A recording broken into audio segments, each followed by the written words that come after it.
Today I'm riding around the northern sector of the Western Front. This was mostly held by the Belgian army between the coast at Newport and just north of the Ypres salient. I'm going to cover a couple of things. Part of the Second Battle of Ypres, and where the Germans launched an offensive to the north of Ypres.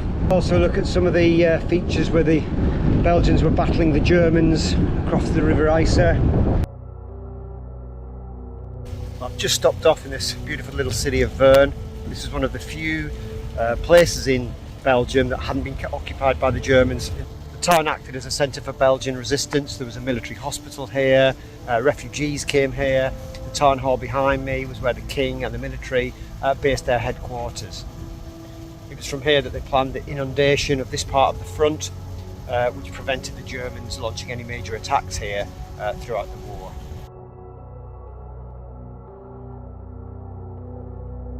Behind me is one of the few remaining examples in West Flanders of temporary homes or prefabricated homes that were made for residents returning after the war.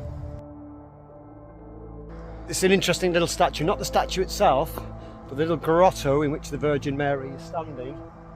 All this concrete is taken from First World War bunkers. It's just been reused and repurposed to create this little grotto.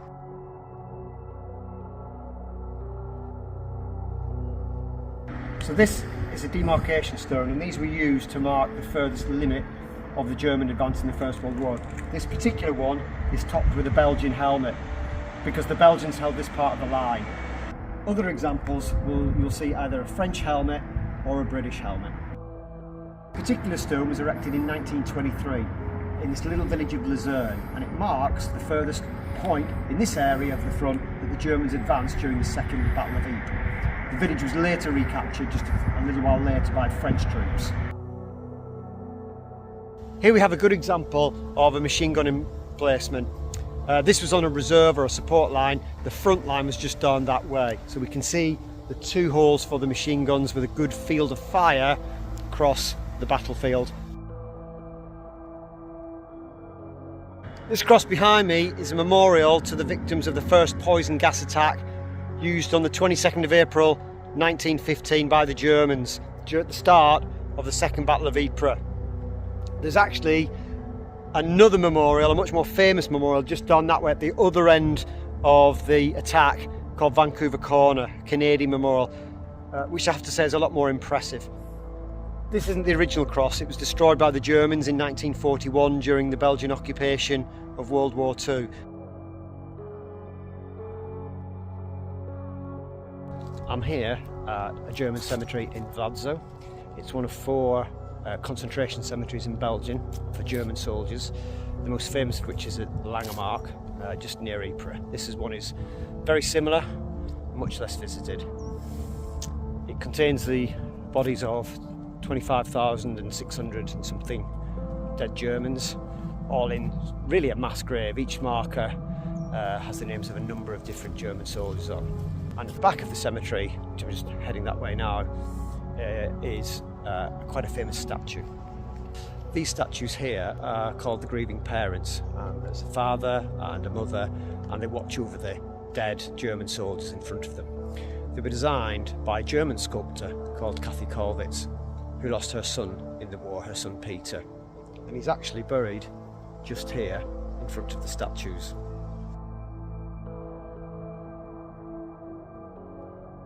Around the edge of the cemetery are some individual gravestones, and these were soldiers that were killed very early in the war. This chap here, for example, was killed in August 1914.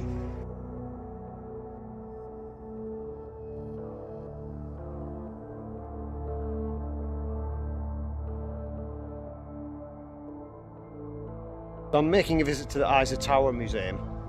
This here is the remains of the original tower, which was quite controversial. The letters AVV is All for Flanders and the VVK is Flanders for God. So it was an expression of Flemish nationalism in Belgium, and the French-speaking part of the country didn't really appreciate that. So after World War II, some bombs were set and the tower collapsed.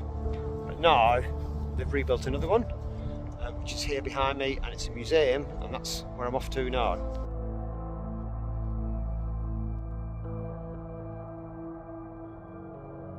Here we have some examples of trench art.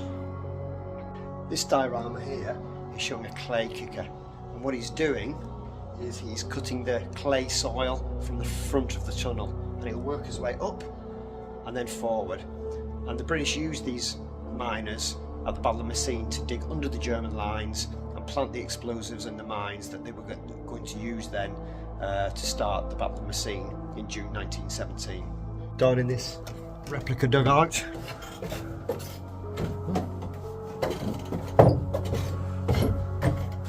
looks like a workroom, an officer's dugout.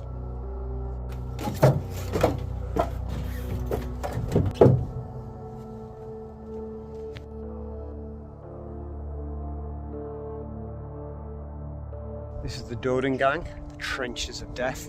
It's the only preserved bit of trench system that was held by the Belgians, and here they were defending from the Germans just over there across the Ypres River.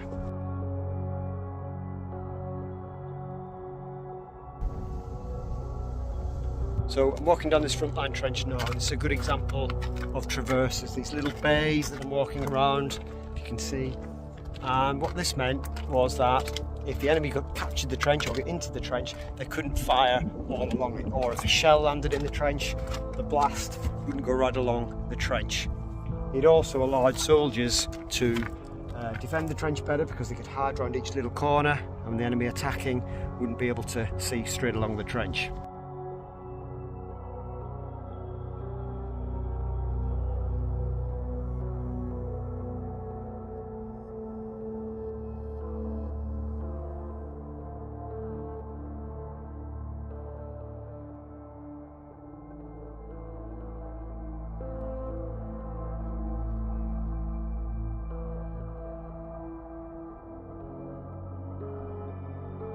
This was the site of some petroleum tanks, hence the sculptures behind me. Obviously it gave the Germans, who crossed the river at Ypres just there, a great view of the Belgians behind. In actual fact, the Trench of Death is just down there. So the Germans had control of both sides of the river at this particular point. Numerous attempts were made by the Belgians and the French to capture these tanks, but all of them failed. They remained in German hands until the end of the war.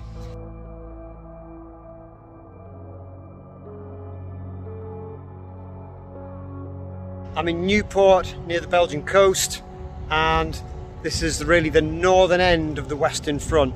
The Germans' front line were just on the other side of the canal, just over there, not too far into the distance.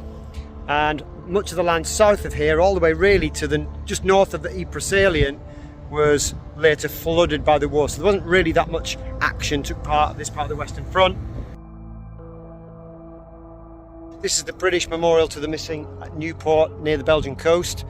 There's an interesting story behind one of the names on here. A Lieutenant Commander, Gartside Tipping. We can just see him up here. There he is here. When he was killed, he was the oldest seaman afloat at the age of 67. And interesting enough, his wife was also killed later in the war, very unusually. His widow had gone on to work for the Red Cross, and she was killed in 1917, shot by a deranged French soldier apparently, and she was awarded the Croix de Guerre, which wasn't normally awarded to women, and buried with full military honours.